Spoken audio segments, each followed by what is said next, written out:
सास बहू का झगड़ा। अनामिका की सास पुष्पा अपनी बहू को कुछ खास पसंद नहीं करती थी और इसीलिए दोनों सास बहू में आए दिन झगड़ा होता रहता था। सास बहू के झगड़े के चक्कर में अनामिका के पति मोहित की जिंदगी मुश्किल में पड़ गई थी। बेचारा बार बार माँ और बीवी के झगड़े को सुलझाता ही रहता था, लेकिन दोनों समझने का नाम नहीं लेती थी। वैसे तो सब कुछ ठीक ठाक चल रहा था, लेकिन एक दिन अनामिका और पुष्पा के अंदर जोरदार झगड़ा हुआ और बात कुछ इस तरह थी। बहू, मैंने तुम्हें कल अपनी एक साड़ी धोने के लिए दी थी। हाँ मम्मी जी, वो साड़ी धोकर मैंने आपकी अलमारी में रख दी है। उसी की बात कर रही हूँ मैं। जरा देख तो, इस साड़ी को देखकर किसी भी तरह से लगता है ये धुली हुई है। अरे मम्मी जी, मैंने आपकी साड़ी वॉशिंग मशीन में अच्छे से धोकर सुखाकर आपकी अलमारी में तह बनाकर रखी थी। आपके तो नखरे खत्म ही नहीं होते। अरे कैसी बात कर रही है मुझसे? मेरे नखरे? अरे मोहित, जरा ये देख तो, ये साड़ी धुली हुई लग रही है क्या? अरे मम्मी, जब अनामिका कह रही है कि उसने साड़ी धोई थी तो मान लो ना। हर बात पर झगड़ा करना जरूरी है क्या? क्या है ना मोहित, तुम्हारी माँ को तो मेरे हर काम में नुस्ख निकालने की आदत पड़ गई है। जब तक दो चार खरी खोटी सुना नहीं लेती ना, इनका दिन नहीं निकलता। अरे चुप कर, बहू होकर मुझे जवाब देती हो। एक तो गंदे कपड़े उठाकर अलमारी में रख दिए, ऊपर से कैंची की तरह कचर कचर बोली जा रही हो। अरे मम्मी जी, आपको समझ में नहीं आता क्या? मैंने साड़ी धो कर रखी थी। तो फिर इतनी गंदी क्यों लग रही है? अब मुझे क्या पता मम्मी जी, आप इस पर इस तरह तेल और घी की चिकनाई के दाग लगाकर लाएंगी तो ये मेरी जिम्मेदारी थोड़ी ना है। अरे तो हाथ से धोना चाहिए था ना। मैं आपकी बहू हूँ, नौकरानी नहीं जो एक कपड़ा रगड़ रगड़ कर हाथ से धो दूंगी। आपको पहननी है तो पहनिए, नहीं तो रख दीजिए। तुझे तो मैं अच्छी तरह बताऊंगी, मुझे जवाब देती है। एक दिन सुबह के वक्त, अरे अनामिका, मेरी व्हाइट शर्ट कहाँ है? आज ऑफिस में बहुत बड़ा प्रेजेंटेशन है और मुझे वो व्हाइट शर्ट पहन कर जाना है। मुझे पता है, आपने मुझे 2 दिन पहले ही बता दिया था और आपकी शर्ट मैंने धोकर अच्छी तरह आयरन करके अलमारी में लगा दी है। जाइए वहां से ले लीजिए। अनामिका, ये तुमने क्या किया? ये देखो, शर्ट पर लिपस्टिक का दाग लगा हुआ है और ये तो एक जगह से जल भी गई है। नहीं नहीं मोहित, ऐसा नहीं हो सकता। मैंने तो तुम्हारी शर्ट ठीक से इस्त्री करके अलमारी में लगाई थी। तो फिर ये जल कैसे गई अपने आप? अलमारी में लटके लटके थोड़ी ना जल जाएगी। पर मोहित, मुझे अच्छी तरह याद है। देखो, अपनी गलती को छुपाने की कोशिश मत करो। और अगर शर्ट जल भी गई थी तो तुम्हें पहले बताना चाहिए था ना। मैं नई शर्ट लेकर आ जाता। अब ऐन वक्त पर शर्ट कहाँ से लेकर आऊं? मेरा इतना इम्पोर्टेंट प्रेजेंटेशन था, सब खराब हो जाएगा। अरे बेटा, क्यों परेशान होता है? ये देख, मैंने तेरे लिए पहले से ही एक नई व्हाइट शर्ट ला कर रखी है। लेकिन मम्मी, आप मेरे लिए व्हाइट शर्ट क्यों लेकर आई? अरे मुझे पता था तेरा प्रेजेंटेशन होने वाला है और अपनी इस बहू पर तो मुझे बिल्कुल भी भरोसा नहीं। क्या पता मेरी साड़ी की तरह तेरी शर्ट भी गंदी करके रख देती। और देख, वही हुआ ना। बेटा, सारी टेंशन छोड़ और ये नई शर्ट पहन कर जा। थैंक यू मम्मी, आज तो आपने बचा लिया मुझे। कुछ दिनों के बाद, अरे अनामिका, जानती हो, ऑफिस में मेरा जो दोस्त है ना अमर, आज उसका बर्थडे है और उसे तुम्हारे हाथ का चॉकलेट केक बहुत पसंद है। थोड़ा सा बनाकर टिफिन में रख दो ना प्लीज।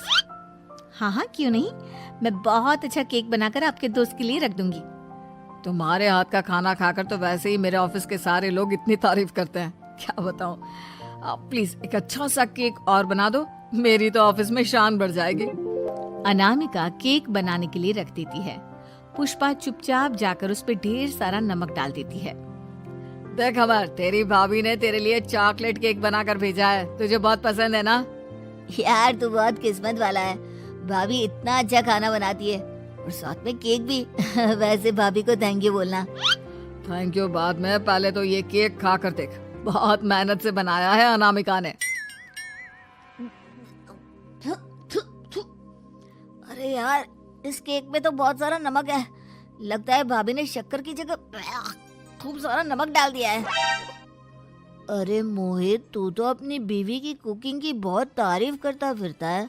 जरा पूछना अपनी बीवी से, केक में नमक कब से डलने लग गया। क्या यार, तुझे भी मेरा ही जन्मदिन मिला था बिगाड़ने के लिए।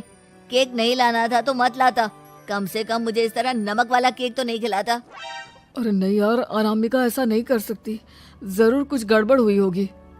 घर जाने के बाद अनामिका, अगर तुम्हारा केक बनाने का मन नहीं था तो ना बनाती, लेकिन मेरी बेइज्जती करवाने की क्या जरूरत थी? अरे आपकी बेइज्जती, ये आप क्या कह रहे हैं? मैंने तो सुबह आपको इतने अच्छे तरीके से केक बना कर दिया था।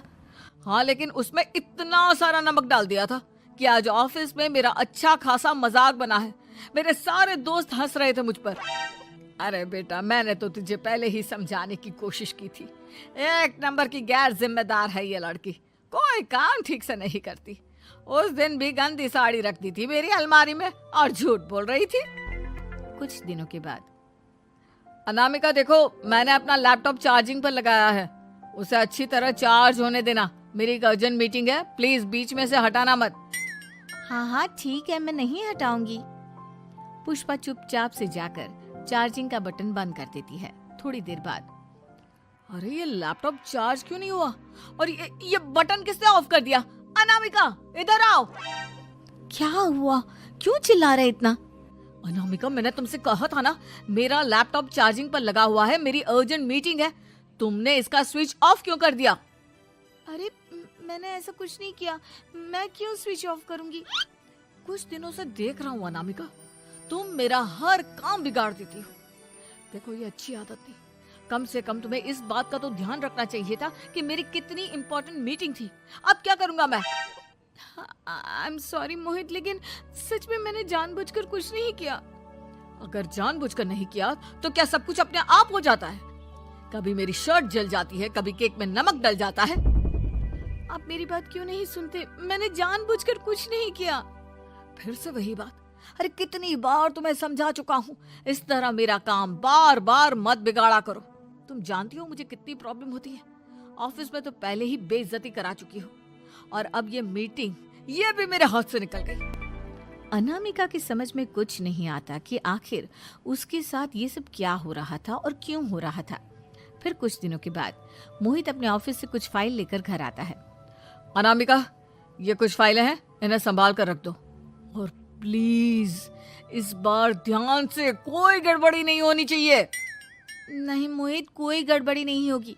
मैं सारी फाइल्स अलमारी में लॉक करके रखूंगी और चाबी अपने पास रखूंगी। अनामिका, जरा अलमारी की चाबी तो देना। क्यों मम्मी जी, आपको क्या काम है? उसमें मोहित की जरूरी फाइल रखी है और मैं नहीं चाहती कि इस बार कोई भी गड़बड़ हो। पता नहीं कुछ दिनों से हर काम खराब हो जाता है। अरे मुझे उसमें से पैसे निकालने हैं और उसके बाद ले लेना अपनी चाबी। मैं खा नहीं जाऊंगी तुम्हारे पति की फाइल। अनामिका को अपनी सास पर शक होता है। चाबी देने के बाद वो चुपचाप छुपकर अपनी सास की हरकत देखती है। ये फाइलें उठाकर डस्टबिन में डाल देती हूँ, फिर देखना कैसे मोहित इसकी खबर लेगा। इस बार तो छोड़ेगा नहीं इसे। वैसे भी पहले मैंने जो कुछ भी किया है उसकी वजह से अच्छी खासी डांट पड़ी है, मजा आ जाएगा। अच्छा तो ये बात है, सारा काम मम्मी जी बिगाड़ देती हैं, वो भी इसलिए क्योंकि मेरा उनसे झगड़ा हो गया है। सास के जाने के बाद अनामिका मोहित को बुलाकर लाती है। क्या हुआ अनामिका, क्या दिखाना है? ये देखिए, आपकी फाइल डस्टबिन में पड़ी हुई है। इसीलिए तो कहा था संभाल कर रखना, और तुमने उठाकर ये फाइल डस्टबिन में डाल दी। मैंने नहीं, तुम्हारी मम्मी ने डाली है, मुझसे बदला लेने के लिए, ताकि तुम मुझे डांटो। और अगर मैंने डाली होती तो मैं तुम्हें दिखाने के लिए बुलाकर तो नहीं लाती ना। सही कह रही हो, मैं अभी मम्मी से जाकर बात करता हूँ। थोड़ी देर बाद, मम्मी सच सच बताइए, मेरी फाइल अलमारी में से निकाल कर डस्टबिन में आपने डाली थी ना? अरे अपनी माँ पर इल्जाम लगाता है, शर्म नहीं आती तुझे? मैं इल्जाम नहीं लगा रहा हूँ मम्मी, जो सच है वही पूछ रहा हूँ। आप जल्दी से बताइए आपने ऐसा क्यों किया? अरे तो क्या करती, तेरी बीवी मुझसे झगड़ा करती है, उल्टे सीधे जवाब देती है, मुझे उससे बदला लेना था। अरे मम्मी, लेकिन आप दोनों के झगड़े के चक्कर में मेरा कितना नुकसान हुआ है, ये कभी सोचा आपने? मम्मी जी, अगर आपका बदला पूरा हो गया हो तो आइंदा ऐसी कोई हरकत मत करना, क्योंकि अब आपकी सच्चाई हमारे सामने आ चुकी है। यह तो वक्त ही बताएगा मैं क्या करूंगी और क्या नहीं। मम्मी जी, कहा ना आप ऐसा कुछ नहीं करेंगी। अरे मेरी जो मर्जी आएगी वो मैं करूंगी। मेरा सर घूम रहा है। सास बहू के झगड़े में मेरी जिंदगी का तो कचरा हो गया है, कचरा।